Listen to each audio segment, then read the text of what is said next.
It's not going to get any better than this, truth be told. Really? And yeah, I firmly believe that. This is like the most cohesive album in terms of just like structure, themes, all of that. I wholeheartedly believe in this. Damn it, Kendrick! Nah, I'm just kidding. I'm a huge fan. Shut the fuck up! It's very rare for someone like me to feel as if they need to make a video on the new Kendrick Lamar album. As a matter of fact, it's even more rare to put even more effort into the video than one would usually expect.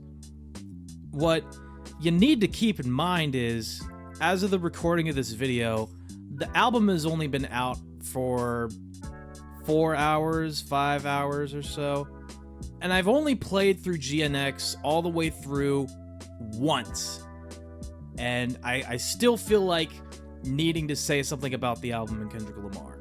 This is very much like the meme that has gone around, which talks about how this generation always manages to go through a historical event almost every day. And truth be told, this is no different. Now, for the sake of providing context to this video, I want to take you back to around 2017, 2018-ish or so.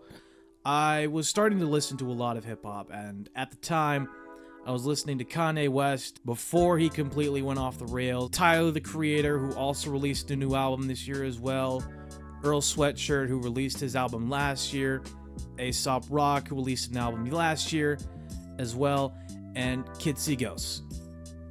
We already know what happened to that duo. One of the albums I would listen to the most around this time was To Pimp a Butterfly.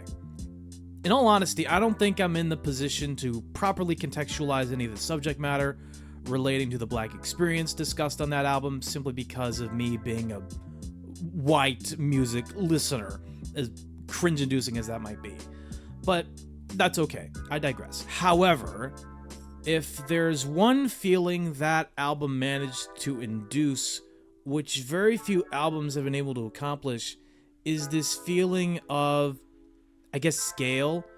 Like, it's the kind of scale that makes you reflect on how you're going to leave any real impact on the world when the amount of problems that fester within the underbelly of your own world are so numerous and way too complicated to be able to properly explain without needing to go on Wikipedia as a crutch. And at least in my personal opinion, GNX has managed to capture that sense of scale. Now, it's not necessarily to the same degree as To Pimp a Butterfly, considering the fact it tackled more societal issues.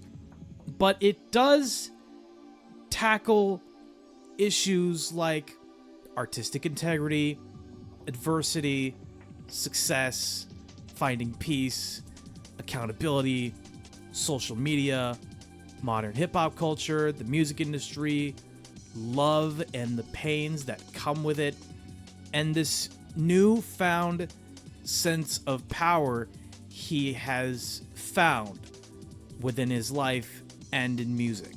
Now, with Kendrick having this new sense of power, which of course came from Snoop Dogg declaring him as the king of the West Coast in the aftermath with his beef with Drake, there also comes the multiple opportunities for Kendrick to address some of the current issues revolving around his name and the music industry.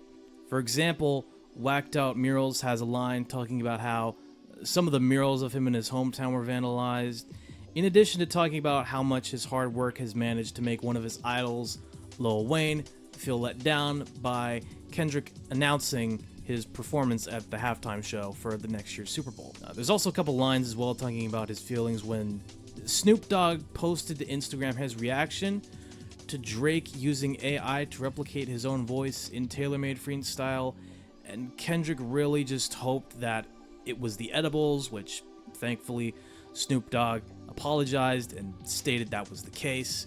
But alongside that as well, I think the most notable line from this particular track would have to be, "I never lost who I am for a rap image, it's motivation if you wonder how I did it," which essentially highlights how Kendrick views himself both as a rapper and as a cultural force within modern hip-hop.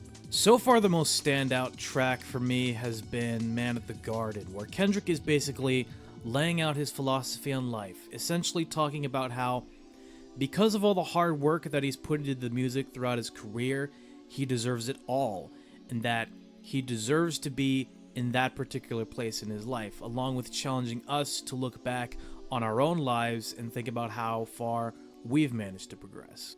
The most telling lines from this song being seeking validation just for the aesthetics, along with I see you as a human first, even when you didn't understand your worth.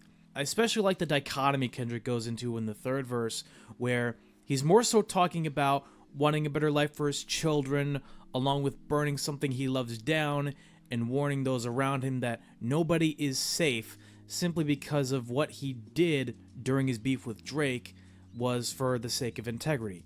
More blood spilled is just paint to me. And I have to admit, Reincarnated is definitely another standout track where Kendrick is rapping from the perspective of different people across musical history with his delivery and vocal inflection, which is very Tupac adjacent.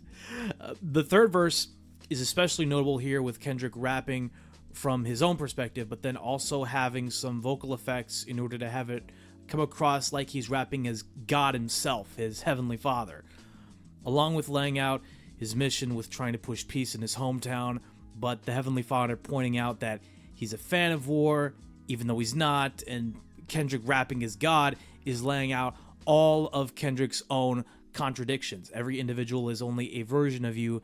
How can they forgive when there's no forgiveness in your heart? Which does seem to be a callback to 616 in LA, but then it's also a callback to Meet the Grams, where Kendrick admits to Drake that he doesn't have a single hateful bone in his body, which is a contradiction in and of itself because of everything that happened during that beef. Unfortunately, GNX is not without its problems. I know the title track is supposed to have this like West Coast kind of, I don't know if it's swing or like rhythm to it. I don't know how to describe it exactly, but I know it's supposed to have that in the production, but the piano that plays throughout tends to be very off-putting, like it's not landing on the downbeat, and the fact that you're able to hear it very clearly throughout most parts of the track can tend to be very distracting. Kendrick's vocal delivery during his verses on Dodger Blue are a little bland and repetitive, but not like in a good way, really. Well, I do like Gloria as the final track to the record. The way that it sounds sonically made me think that there was more to the record, but that was it. Not that that's a bad thing. It's just the way that the entire track sounds sonically. It makes you think, oh, maybe there's another track after that. But no, that's the final track. Aside from those minor blemishes on the album, I think my initial rating for Kendrick Lamar's GNX is going to be an 8 out of 10. With more listens, hopefully I'm going to be able to point out more details within the production, maybe even find some more quotable lines from Kendrick I'll use later on. But if there's one thing I got to give Kendrick credit for, it's that this album is definitely going to solidify Kendrick's place in hip-hop and within the greater context of modern hip-hop history as a whole.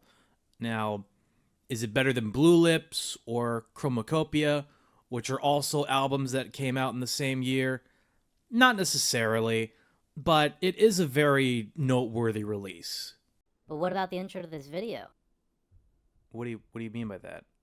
Well, what album are you talking about there in that live stream?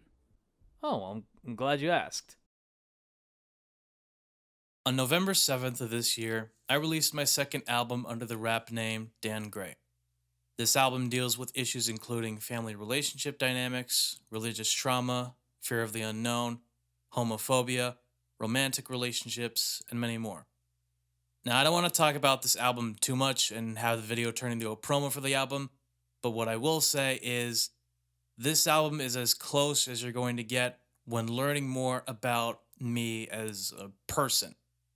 I've held on to this album for a better part of a couple years, give or take, and despite Kendrick overshadowing the listening party that happened the night before, I've never felt more proud about a project than mine.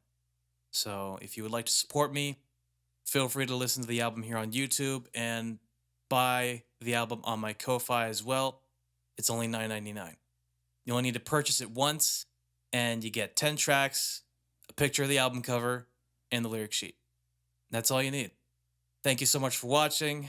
Don't forget to like, comment, and subscribe. Check out my Twitch channel as well, and I'll see you guys next time. Bye for now.